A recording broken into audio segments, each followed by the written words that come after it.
করতে দিবি না। তুই কি ভুলে গিয়েছিস আমার সেই প্রতিবাদী মনোভাব? ভুলে গিয়েছিস আমার সেই বাস্তব ধর্মী লেখনির ধার? তবে কেন রেখেছিস আমায়? বলেছিলাম আসছে ফাল্গুনে তোরা দ্বিগুণ হবে। ফাল্গুন এসেছে কিন্তু তোরা আমাকে ডাকিস নি।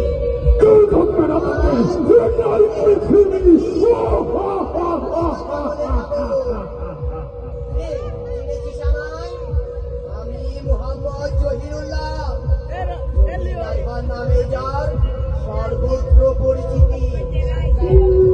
আমি জহির রায়হান, স্বাধীনতা যুদ্ধে প্রযোজক নির্মাতাদের অবদান অক্ষরে লিখে গিয়েছি। 1952 সালের ভাষা আন্দোলনে যে 10 জন প্রথম 122 ধারা ভঙ্গ করে তাদের মধ্যে আমি অন্যতম। মুক্তিযুদ্ধকে ঘিরে তৈরি করি সব চিরস্থায়ী চলচ্চিত্র, যা বহির্বিশ্বে সমর্থন আদায়ে ভূমিকা রাখে। এমনকি উপার্জিত অর্থ পর্যন্ত মুক্তিযোদ্ধাদের দিয়ে দিই, যেন তারা যুদ্ধে ঠিকমতো অংশগ্রহণ করতে পারে। 69-এর গণ-অভ্যুত্থান তুলে ধরি জীবন থেকে যা চলচ্চিত্রে।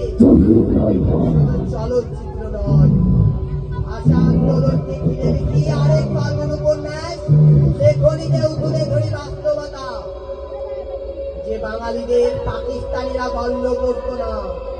সেই বাংলা ভাষাভাষী হয়ে পাকিস্তানের প্রথম রঙিন চলচ্চিত্র সঙ্গম তৈরি করে বাঙালিদের মর্যাদা তুলে ধরি। নামের পাশে কি যুক্ত ছিল না বল আমার? গল্পকার, ঔপন্যাসিক, কথা সাহিত্যিক, চলচ্চিত্র পরিচালক, সাংবাদিকতা।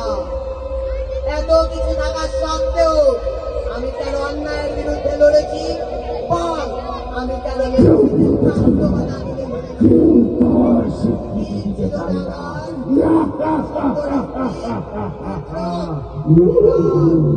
আমি তাদের মায়া ত্যাগ করেছি। কেন করেছি জানিস? দেশপ্রেম থেকে। এই দেশপ্রেম আমাকে বসে থাকতে দেয়নি, দিয়ে দিয়েছে প্রতিবাদের কণ্ঠে।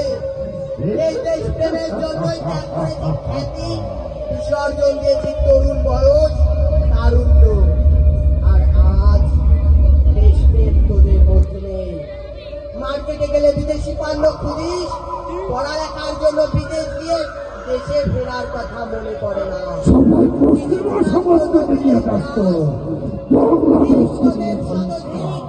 দেশকে উন্নত করার চিন্তা তোদের মনে আসে না।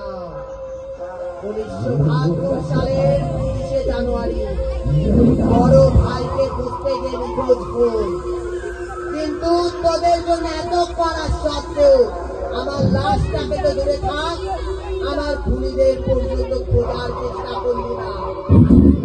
তোদের সাথে তোদের কথা মনে এলে দুঃখে মন ভরে যায়। তবে আনন্দিত হয়েছিলাম যখন দেখলাম 2024-এর গণ-অভ্যুত্থানে তোরা এক হয়েছিস। কিন্তু আফসোস, 25 আসতে না আসতেই তোরা বিভক্ত।